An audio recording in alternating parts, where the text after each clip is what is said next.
इस बार लगी है। हम सिर्फ फौजियों वेटरन्स का ये था, ये दिल मांगे मोर थोड़ा सा और कर दिया। 22 अप्रैल की दोपहर को पाकिस्तान के कुछ आतंकवादी भारत में घुसे, भारत के पहलगाम में एक बहुत ही बुज़दिलाना हरकत करी। उस हरकत के बाद पूरे देश में एक आक्रोश की लहर दौड़ गई।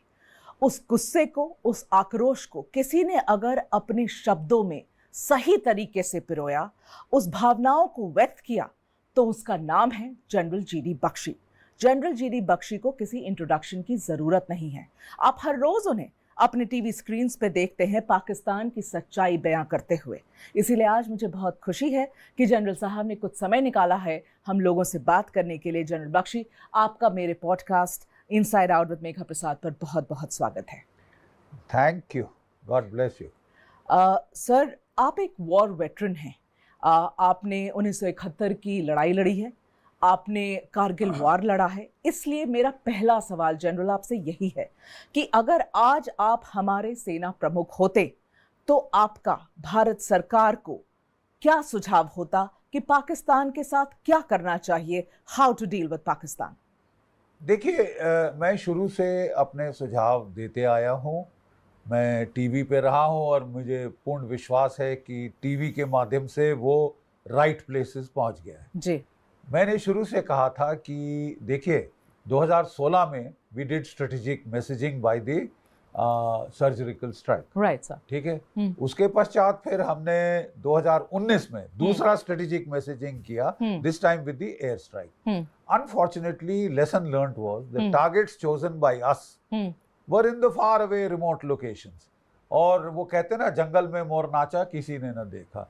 तो हमारी परामर्श था वेटरन्स का कि इस बार वो टारगेट चुनो कि वो ये ना बोले कि साहब कौए मरे, कबूतर मरे, गौरैया मरी, जाके देख लो दुनिया वालों।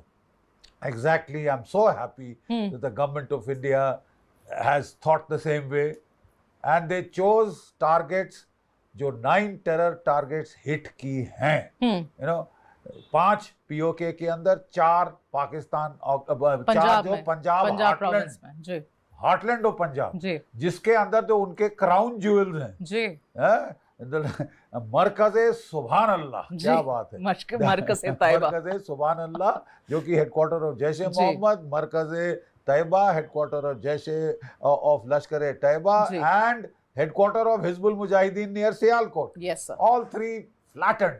Yeah. देखिए, मरकज़े सुभान अल्लाह, Osama bin Laden had given $10 million to build this grand mansion of terrorism, university of terrorism, to spread terror all over the globe, not just in India, right? Reduced to rubble. अब जाके गिन लो, कौए, कुत्ते, बिल्ली, जो भी गिनने हैं आपने, you've been hit where you deserve to be hit. Same thing with this thing. Not only have we avenged Pahalgam, yes, sir. हमने 26/11 का भी बदला ले लिया है, हमने पठानकोट का बदला ले लिया है, हमने पुलवामा का बदला ले लिया है, उड़ी का बदला ले लिया, IC-184 का बदला ले लिया है। बहुत सारे हिसाब चुकता कर दिए हैं by this targeting. There are certain sections of peaceniks. Everybody knows who they are.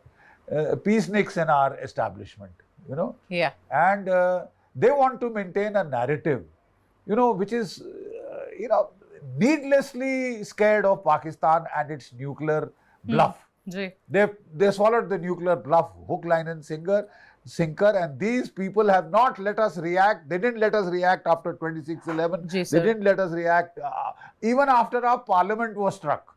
Yes, sir. You know, as Tom Cooper very rightly said, which nation, कौन सा देश एक्सेप्ट करता है कि पार्लियामेंट पे हमला हो और आप कुछ ना करें, पॉस्चरिंग करें, वापस आ जाए, ठीक है। So the point at issue is, हमारे में जो नैरेटिव बिल्डिंग हमने करी है is a very flawed narrative. We must correct it. The prime minister has corrected it now, fortunately सुन ली है, हमारे आवाज पहुंच गई है लगता है उन तक। तो क्या है वो narrative? It's not the Pakistani state, it's not the army, it is the terrorist. वो गंदे हैं, ये तो गंगा जल से धुले हुए तुलसी के पत्ते हैं। पाकिस्तान की फौज, पाकिस्तान की लीडरान, पाकिस्तान की ISI, इन्होंने क्या किया? व्हाट नॉनसेंस, क्या बकवास है साहब। You know, I mean, let me give you the truth about this Pahalgam massacre. Who is responsible for it? Of course, there is a ISI desk called the India desk, headed by a brigadier, few colonels and majors in that. So one of the majors was given the task, we want to do a Pahalgam kind of a communal killing, right? So he went to Hafiz Saeed, he went to Kashmiri, Saifullah Kashmiri, right? I said, make out a plan, give it to us. So they make out a plan, gave it to him. He had bright ideas, suggestions. Then he said, okay, I'll take it to my brigadier. So he got it approved by the ISI brigadier. So what did the ISI brigadier say? Okay, wait, I'll ask the DG ISI. So he asked the DG ISI. What did the DG ISI say? I'll ask Asim Munir, General Asim Munir. Now, who's the real terrorist? It starts from Asim Munir downward. Don't give us this fiction, cowardly fiction, that the Pakistani army has nothing to do with it. It has everything to do with it. अरे साहब, who recruits the terrorists? Karachi की slums में, लाहौर की slums में 12-13 बच्चे जहां families में खिला नहीं सकते, मदरसे भेज देते हैं बच्चे कि वो अपना 2 रोज की रोटी तो मिल जाए, और मदरसे में ऐसे ऐसे करके उनको ब्रेन वॉश किया जाता है, झुला झुला के. It is one of the hypnosis techniques, by the way.